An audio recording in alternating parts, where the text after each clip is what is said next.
लासलगाव बस स्थानकासमोरच्या वडापाव सेंटरला बुधवारी रात्री अचानक भीषण आग लागून परिसरात एकच खळबळ उडाली. मुख्य रस्त्यालगत ही घटना घडल्याने काही काळ वाहतूक सुद्धा विस्कळीत झाली होती. आग लागल्याची माहिती मिळताच श्री सिद्ध वीर हनुमान मित्र मंडळाचा अग्निशमक टँकर, स्थानिक आणि काही युवकांनी घटनास्थळी धाव घेत आगीवर नियंत्रण मिळवण्यासाठी शर्थीचे प्रयत्न केले.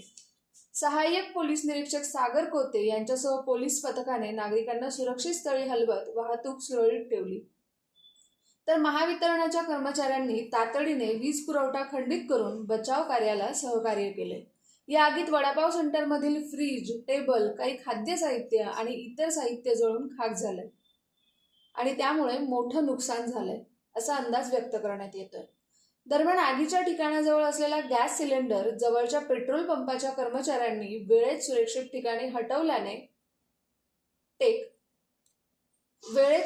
ठिकाणी हलवल्याने संभाव्य मोठी दुर्घटना टळली. आगीचं नेमकं कारण अद्याप स्पष्ट झालेलं नसून शॉर्ट सर्किटमुळे आग लागल्याची शक्यता व्यक्त करण्यात आली आहे. न्यूज डेस्क, आपलं नाशिक.